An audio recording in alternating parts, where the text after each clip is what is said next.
Higher secondary seat പ്രതിസന്ധിയിൽ മുസ്ലിം league പ്രതിഷേധം. Malappuram കലക്ടറേറ്റിലേക്കുള്ള league March police തടഞ്ഞു. കോഴിക്കോട് കലക്ടറേറ്റിന് മുന്നിലെ ധർണ അല്പസമയത്തിനുള്ളിൽ ഉദ്ഘാടനം ചെയ്യും.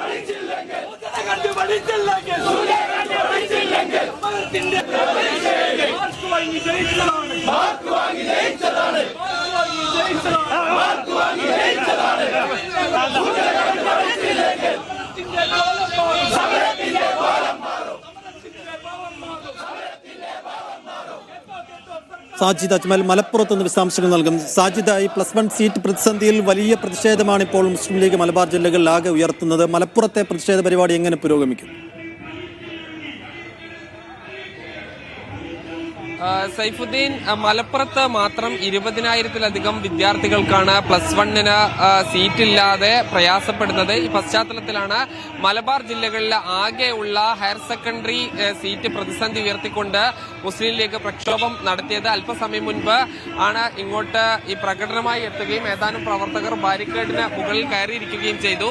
ഇത് ഒരു കളക്ടറേറ്റ് ധർണ എന്ന സ്വഭാവത്തിലാണ് സമരം സംഘടിപ്പിച്ചിരിക്കുന്നത്. കളക്ടറേറ്റ് മാർച്ചല്ല. അതുകൊണ്ട് തന്നെ വിവിധ മണ്ഡലം കമ്മിറ്റികൾ വരികയും അവർ സിവിൽ സ്റ്റേഷന് മുൻപിൽ വെച്ച് തിരിഞ്ഞ് പിന്നീട് ഈ ധർണാ വേദിയിലേക്ക് എത്തുകയാണ് ചെയ്യുന്നത്.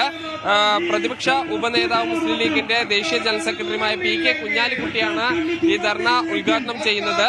ഈ കഴിഞ്ഞ വർഷങ്ങളിലെല്ലാം തന്നെ MSFും യൂത്ത് ലീഗുമായിരുന്നു ഈ സമരം ഏറ്റെടുത്തിരുന്നത്. എന്നാൽ ഇത്തവണ മുസ്ലിം ലീഗ് തന്നെ ഈ +1 സീറ്റ് പ്രതിസന്ധിയുമായി ബന്ധപ്പെട്ട് ഈ സമരത്തിന് ഇറങ്ങിയിരിക്കുകയാണ്. അതിന്റെ ഏറ്റവും പ്രധാനപ്പെട്ട ഒരു പരിപാടിക്ക് തുടക്കമാണ് ഇന്ന് കുറിച്ചിരിക്കുന്നത്. വരും ദിവസങ്ങളിലും ഈ പ്രശ്നം പരിഹരിക്കുന്നത് വരെ സമരം തുടരുമെന്നാണ് പറയുന്നത്. ഈ തെക്കൻ കേരളത്തിലെല്ലാം തന്നെ സീറ്റുകൾ ബാക്കിയായി കടക്കുന്ന സമയത്താണ് ഈ മലപ്പുറത്തും മലബാറിലെ വിവിധ ജില്ലകളിലും ഈ +1-ന് പഠിക്കാൻ കുട്ടികൾക്ക് സീറ്റില്ലാത്ത ഒരു സാഹചര്യം ഉള്ളത്. എന്തായാലും ഈ വിവിധ സംഘടനകൾ ഈ പ്രക്ഷോഭ രംഗത്തുണ്ട്. മുസ്ലിം ലീഗ് തന്നെ ഈ പ്രക്ഷോഭത്തിന് നേരിട്ട് ഇറങ്ങിയിരിക്കുകയാണ്. സൈഫുദ്ദീൻ, എണ്ണിപ്പറയും ഓരോ വോട്ടും.